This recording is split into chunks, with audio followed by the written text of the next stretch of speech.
I'm ready to take the L. I was totally wrong. I thought the Pacers would take this game seriously, and they 100% didn't. Welcome to Sports Nightcap, everybody. I am Caleb Calhoun. The Pacers fall to the Knicks 111-94. We're going to break that down and what exactly happened in this game, plus some other news going on. There's a Jonnu Smith trade to the Steelers that's kind of intriguing. I'm not so sure how that's going to work out. We're also going to talk a little bit about the college football playoff new model, 5+11, gaining traction among leaders in the college football world. We're going to talk about who's right on that. And we're going to close out with a debate I've already had on this very young podcast I've started, which is Anthony Edwards versus Kevin Garnett, who was a greater Timberwolf player of all time. Going to get into all that. Let's go ahead and dive in. It is time for Sports Nights, Cap. Let's roll. All right. The Pacers fall to the Knicks 111-94. For those who don't know, I picked the Pacers to beat the Knicks in this game. I gave a few reasons for that. One, I thought Karl Anthony Towns was banged up. I didn't trust the Knicks' freshness because Tom Thibodeau only runs 8 guys, and deep into the playoffs, that causes problems. That's why 15 years ago, when he had the team with the best record in the NBA and the Chicago Bulls, they lost to the Miami Heat in 5 games because they just got gassed by the time the conference finals came. It's been an issue with Tom Thibodeau for a while. I thought it would be an issue in this game, and it wasn't, to his credit. The Knicks did what they needed to do.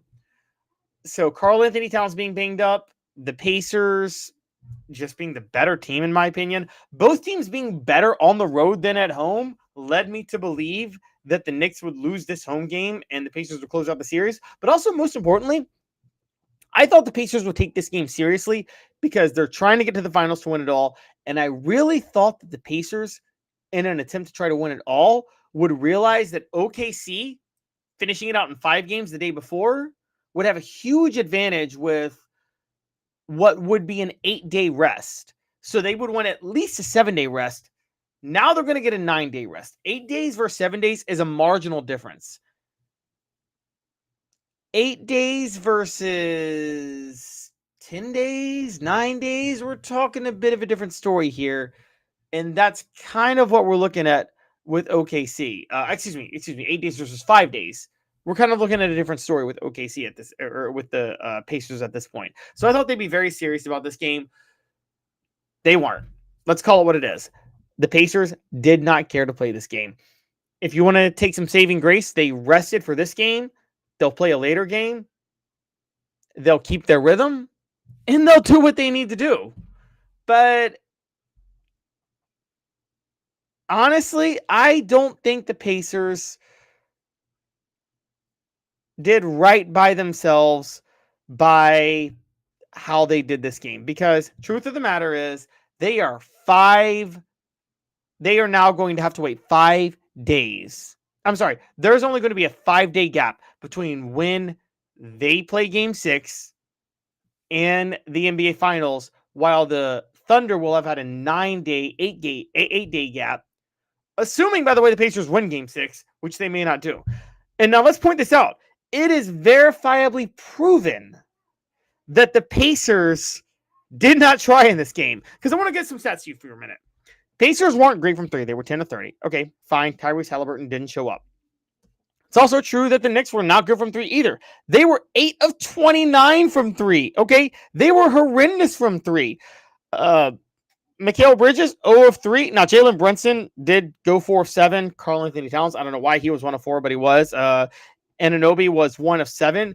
They were 8 of 29 from 3. And by the way, the Pacers going 33.3% for 3, that's skewed. They were above 40% for most of the game until they got desperate towards the end. So losing 111-94, I got to be honest with you, I'm not really putting that much value in the Pacers going 10 of 30 from 3, because honestly, they did much better. But here's the biggest stat. Here's the key stat. The Knicks out-rebounded the Pacers 45-40 and had 11 offensive rebounds to the Pacers 8. Now, that doesn't seem like that much when you break it down, but we also have to point out that the Knicks had actually fewer opportunities when you consider missed free throws to pick up rebounds than the Pacers in this game. This was completely an effort game. It was nothing more than an effort game, and that's why I say the Pacers made a mistake.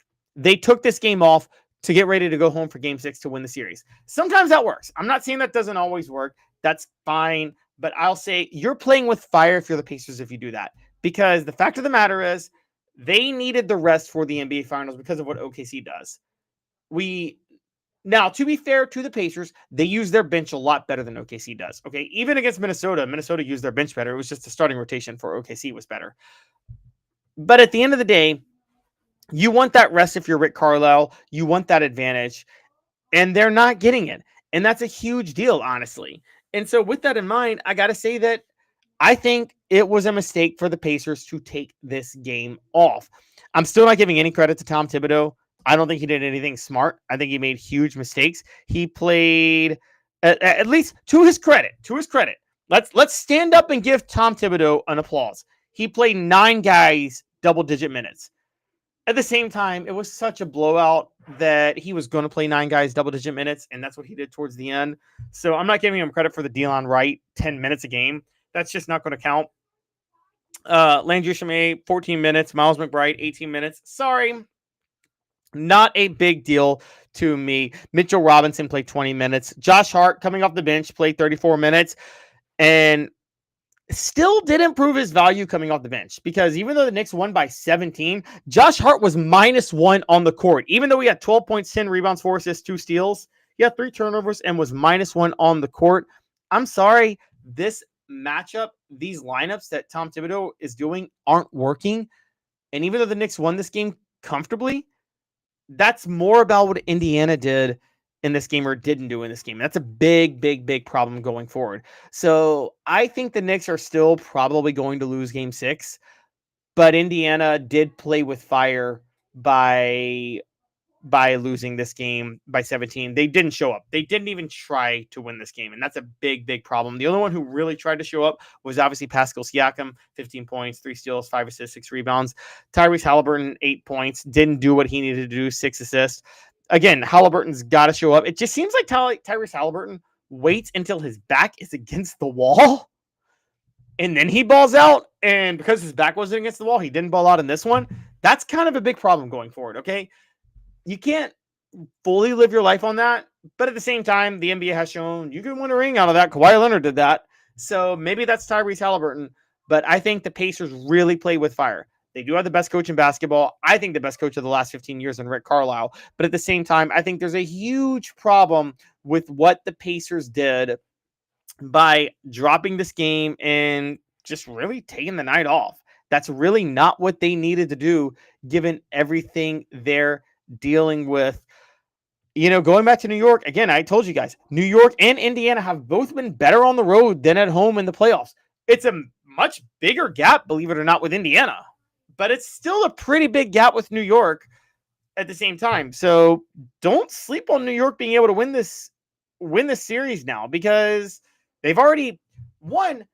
Let's talk about what the actual records are. We're now 5 games deep. The Knicks at home are 1-2. The Knicks on the road are 1-1. They've got the same number of wins at home as they do on the road. Do we not think that they could get to 2-1 on the road at Indiana? Of course, now let's point this out. If it goes to a game 7, Indiana could easily win a game 7 in New York because they haven't been as good at home. But at the same time, let's also point this out. The Knicks, as good as they are on the road, they're wildly inconsistent at home, and you don't know what you're going to get from Tyrese Halliburton. So I think the Pacers not the Knicks. The Pacers are that. So I think the Pacers really dropped the ball, not being all in trying to win this game. Huge mistake by them, and it could end up costing them in the end. So with that, yeah, this loss is a big deal. Indiana didn't bother to show up. Huge mistake that they didn't bother to show up. You shouldn't do that in these type of scenarios. Some teams can afford to do that. Indiana cannot afford to do that because of the way they play, the way the Knicks play, their track records at home and on the road, and their depth. Indiana needed to close out the series, and most importantly, because OKC's already in the finals and can get a bit of a rest. So huge mistake on that part. All right, moving on. We're going to talk a little bit of NFL before we get back to the NBA, and that is because the NFL has some interesting news for us as OTAs are happening. It looks like the Dolphins and the Steelers are discussing a Jonnu Smith trade. Now, if you go to Steelers Twitter, you're going to see the biggest meltdown in the history of the world. Why? Because they still don't have a quarterback unless they go with Mason Rudolph. I understand that. You need your quarterback. Here's my belief on this. One, that doesn't impact the quarterback trades. Pittsburgh's offensive coordinator is Arthur Smith. Arthur Smith was the offensive coordinator of the Titans for years when the Titans had Jonnu Smith. That was the franchise that made the AFC title game back in 2019. It was during the breakout year for Derrick Henry, and a big part of the breakout year for Derrick Henry was Jonnu Smith being able to be part of their 12 personnel formats that they ran. So he was there for 4 years. Then he went to the Patriots for 2 years. By the way, Jonnu Smith was with the Patriots the 1 year that the Patriots made the playoffs without Tom Brady under Bill Belichick, which I believe was 2021. So Jonnu Smith has a history of success. And then in 2024 with the Dolphins, he made the Pro Bowl. Look, regardless of what happens with the Steelers quarterback play, I have no problem with this pickup. I think the Steelers did a great job with this pickup in Jonnu Smith. They need a weapon. And honestly, this leads me to believe that they already know they're getting Aaron Rodgers because they're making so many moves in the offseason and they're not making the move at quarterback. It leads me to think that they know deep down they have Aaron Rodgers and that there are some things that have to be negotiated and fleshed out before Aaron Rodgers actually picks Pittsburgh. It's weird that it's this late. Typically elite quarterbacks find a team to sign with. I would say usually in March. I remember Peyton Manning signed with Denver in March, but I think the Steelers know that they have Aaron Rodgers locked up. I think they know they're going to be fine. So they want to get the weapons they need to get. Remember, Smith set a franchise record in receptions and receiving yards for a tight end with the Dolphins last year. Finished only behind Brock Bowers, Trey McBride, and George Kittle in league-wide receiving yards by a tight end. Now, Arthur Smith, look, the Titans have taken a huge step back since Arthur Smith left to become the head coach of the Falcons. They went from Arthur Smith to Todd Downing. They still had Derrick Henry for 2 years after that. They did get the number 1 seed in the playoffs 1 year, but that was at a 12-5. It was kind of a fluky number 1 seed, and Todd Downing's play calling cost them in the AFC divisional round that year. The next year, they lost the final 6 games of the year with Derrick Henry because of Todd Downing. I know this because I'm a Titans fan. And there was a massive drop-off in play calling from Arthur Smith to Todd Downing. Arthur Smith is a really, really, really good play caller. I'm not saying he worked out as a head coach with the Falcons, and I understand the hate for him from that era. But at the same time, I think Arthur Smith knows what he's doing and what he wants offensively specifically, okay? And with that in mind, I think that he knows what Jonnu Smith, who played for him for years, brings to the table. Okay. Particularly, he was the tight ends coach of the Titans.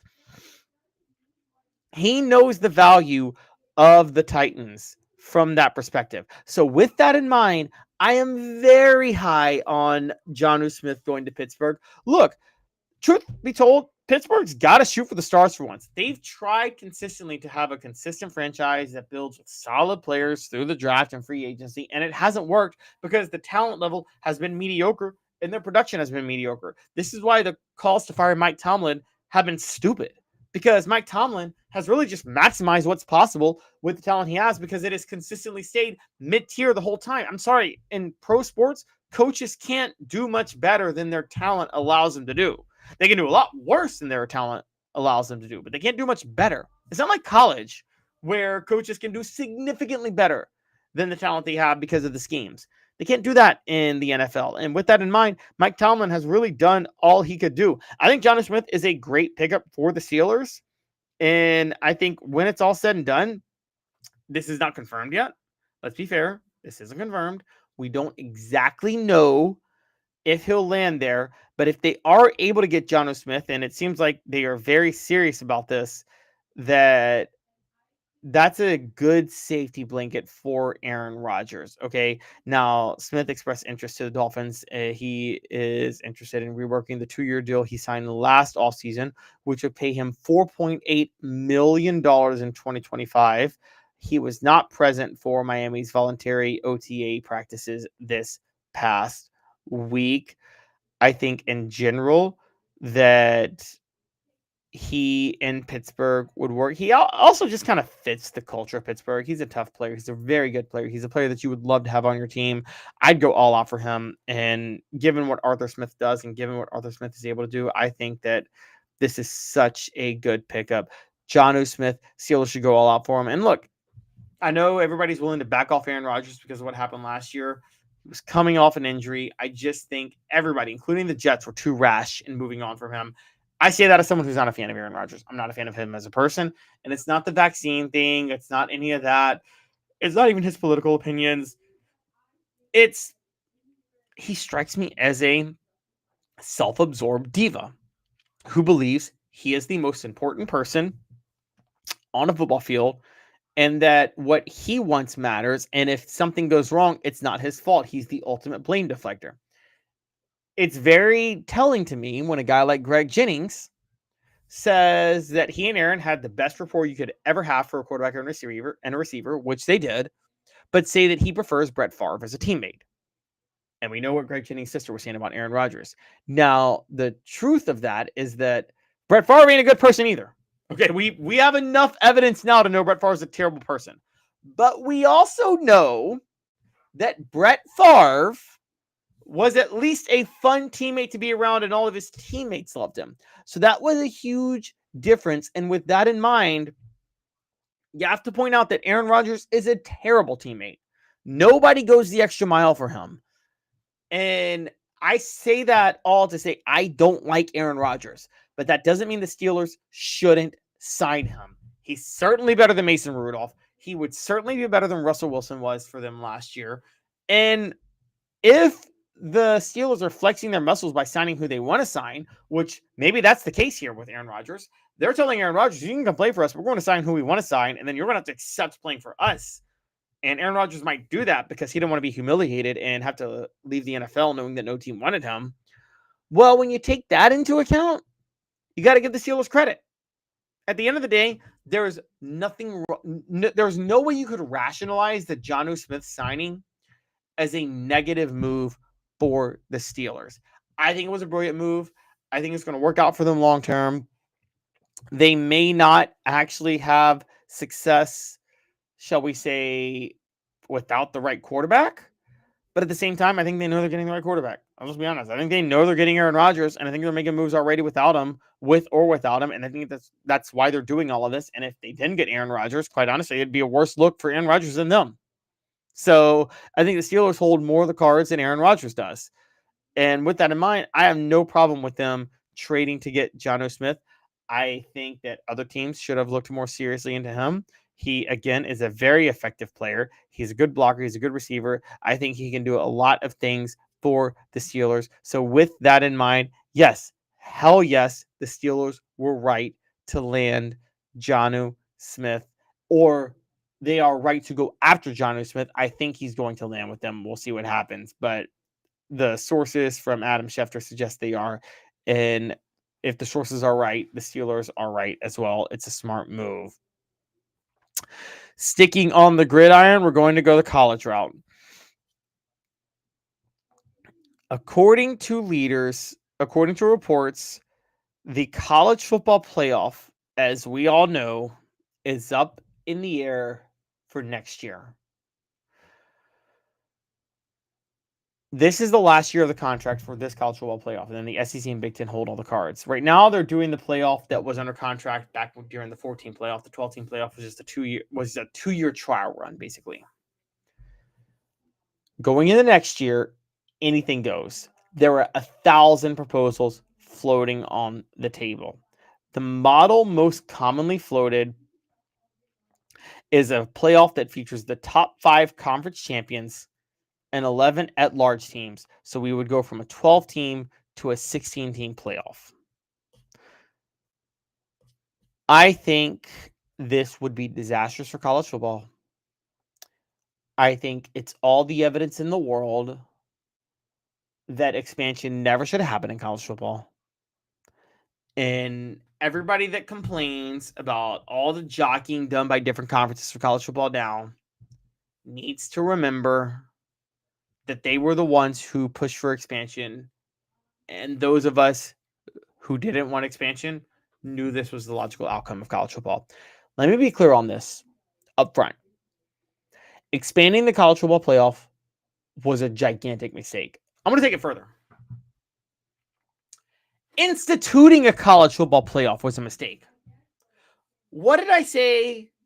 What I said back when the playoff was instituted, which had happened with Alabama and LSU getting a rematch in 2011, which I wasn't a fan of. I wanted it to be LSU and Oklahoma State, but Alabama got the rematch. Oklahoma State can't complain. They lost to Iowa State that year.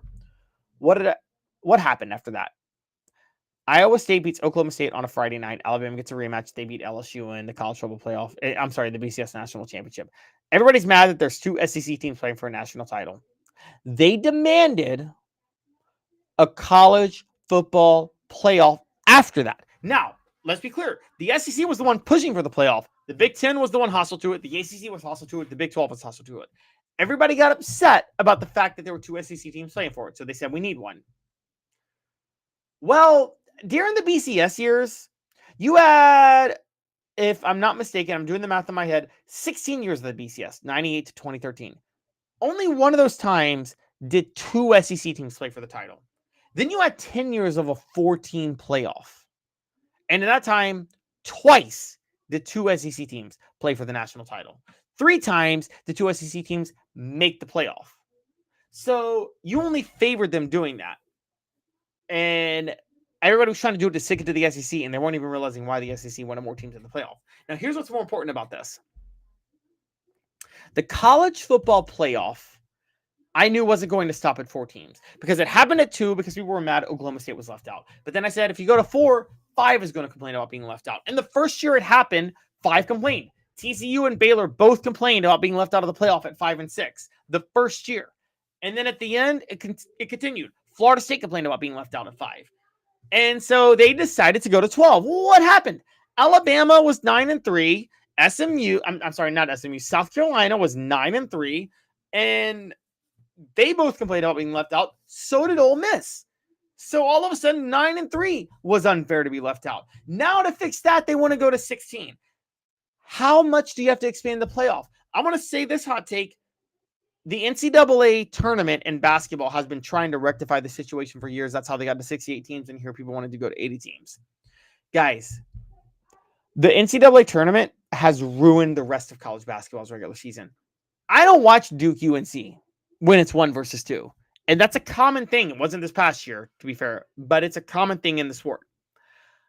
It's a joke. It's a total joke. Okay? The college basketball regular season is something nobody cares about because they have so devalued it to promote the NCAA tournament. And I insist this all the time.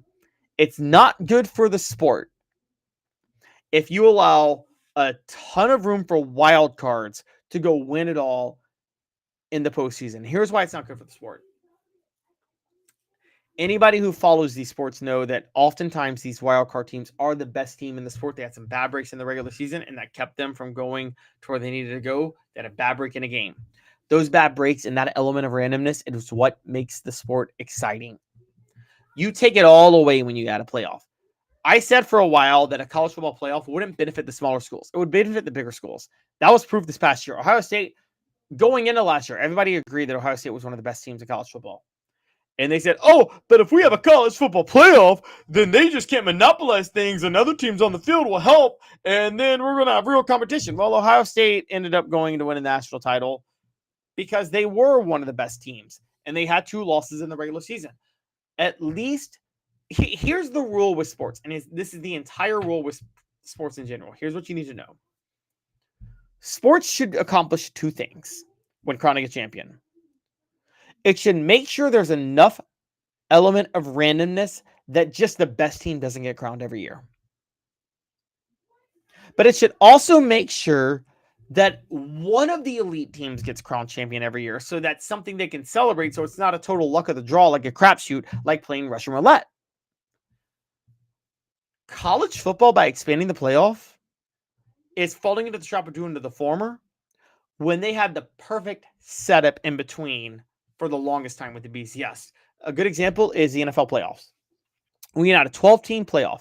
The team that won the Super Bowl was a team that was one of the elite teams in the NFL every year. But they may not have been the best team in the NFL. But that was okay because they were among the elite, so they could celebrate because winning it didn't feel like a fluke.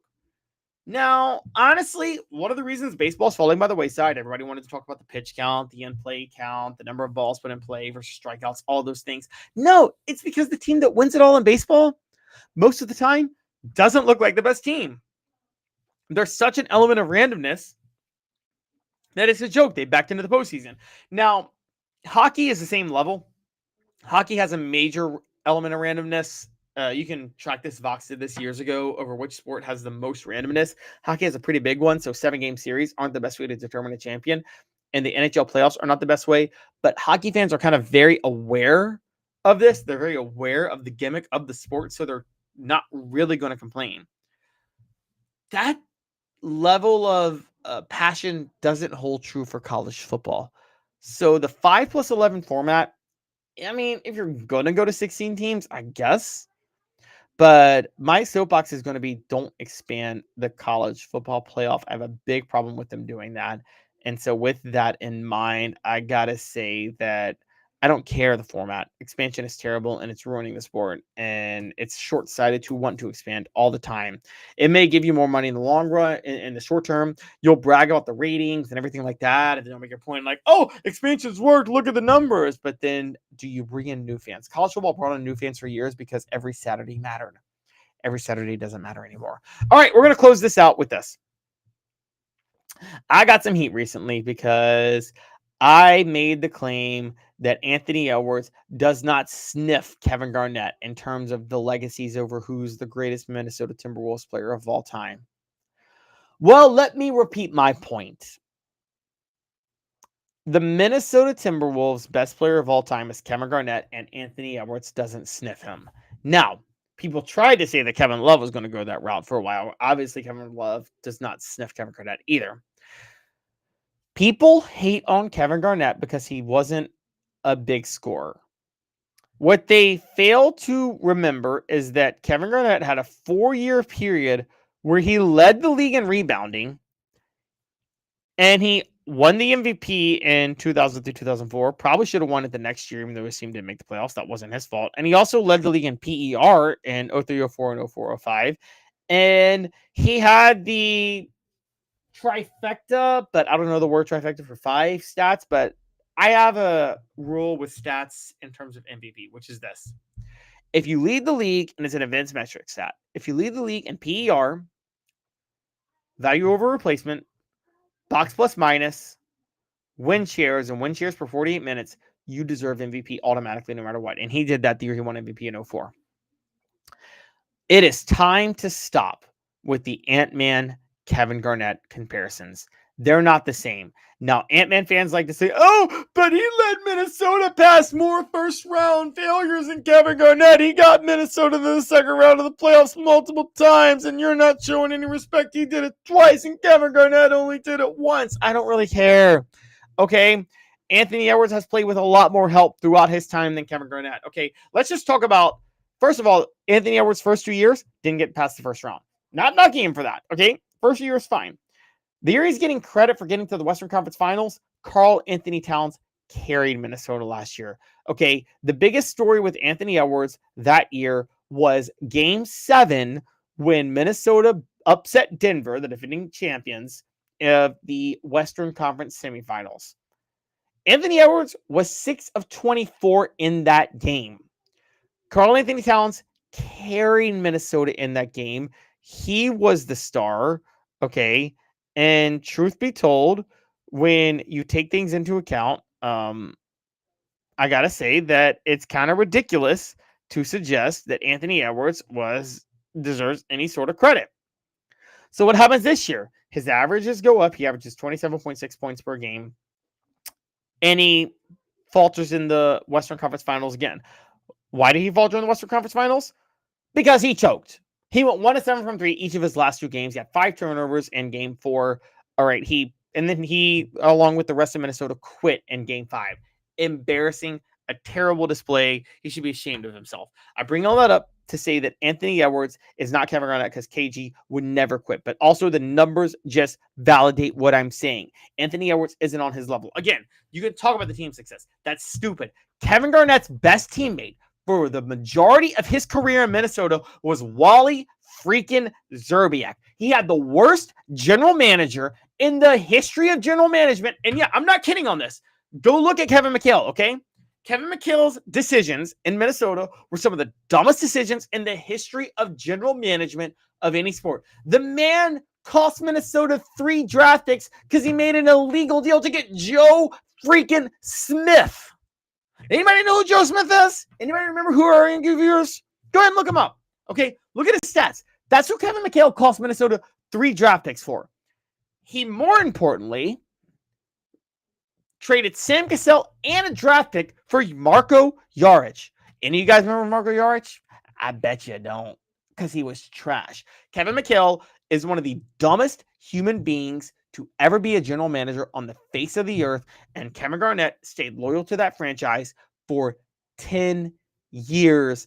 And the 1 year he got help, which was Sam Cassell and Latrell Sprewell, he took them to the Western Conference Finals when they had to face a Hall of Fame Lakers team with Shaq, Kobe, Gary Payton, and Karl Malone. That team didn't win the title because Karl Malone got hurt in the NBA Finals. But at the end of the day, we can point out that Laker team beforehand was elite. Now, I also want to add this. I'm just going to throw this out, and I'm going to say this, and it's a hot take. Because Julius Randle, for Anthony Edwards, is a better teammate than Sam Cassell was. Sorry, he was, and he is. Tough break, complain, whine, cry, I don't care. Sam Cassell balled out in that playoffs in 2004, but Julius Randle's a better teammate. Rudy Gobert, who is the 3rd best player on this team, is better than any teammate Kevin Garnett had before he got Sam Cassell and Charles Sprewell. And I include Stephon Marbury in that because Stephon Marbury was not that great of a player. 1, he was one of the most overrated players of all time, a ball hog. But 2, in Minnesota, he certainly wasn't one of those players. Jaden McDaniels, better than anybody Kevin Garnett had as a teammate. Naz Reid, better than anybody Kevin Garnett had as a teammate. Outside of the Western Conference Finals year, I'm saying. Dante DiVincenzo. You take the all-time Minnesota Timberwolves teams when Kevin Garnett was there, DiVincenzo would start. I want to say that. Kevin Garnett played with 1 All-Star his entire career in Minnesota, and that was in 97 with Tom Gugliotta. Yeah, that was the 1 All-Star he played with. Okay. Don't come at me about Anthony Edwards coming close to what Kevin Garnett did in Minnesota. That is just absolute blasphemous. Kevin Garnett is the greatest player in Minnesota Timberwolves history until something else changes. Anthony Edwards will not surpass him. Now, you can bring up Anthony Edwards' Game 7 performance to beat Denver last year when he went 6 of 24. How does that count as a Game 7 performance worth remembering? What did Kevin Garnett do in a Game 7 performance that mattered? It was on his birthday. You may not remember this. Back in the 2004 NBA playoffs, Game 7, drops 31 points, pulls down 18 rebounds, and Minnesota beats Sacramento with Chris Webber and Mike Bibby and all those guys. And they do that to go to the Western Conference Finals. And again, Kevin Garnett had no help. So stop with the Anthony Davis, Kevin Garnett comparisons. It's ridiculous. It's stupid. He's not on Kevin Garnett's level. He doesn't have KG's mental toughness. And we saw what KG was capable of when fully healthy, because the first year he went to Boston, he helped carry them to the title and should have won Finals MVP that year. Paul Pierce had all the analytics, but the big X factor in that game was Kevin Garnett shut down Pau Gasol. And if Kevin Garnett did not suffer a knee injury the next year, he would have done it again. So, no, Anthony Edwards is not on Kevin Garnett's level in terms of a Timberwolves player, and people need to stop pretending that he is. All right. Well, thank you guys all for tuning in. You guys have a great rest of your evening. We will be off tomorrow because we back off on days where there's not a live event to recap. As the show grows, we're going to have a more set schedule over which nights to go live on. So please hit that like and subscribe button, ring the bell, turn your notifications on, tell a friend. We want to have a lot more fun here. We're building something great. We want you to be a part of it. But for now, this has been a presentation of Sports Nightcap from Caleb Calhoun. You guys have a great rest of your night. You guys have a great rest of your weekend. I will see you all either Saturday or Sunday. We'll talk about what happens. If the Knicks and Pacers game goes a certain way, I'll recap, but that's still somewhat up in the air. But again, have a great rest of your weekend. Have a great rest of your weekend with Caleb Calhoun. This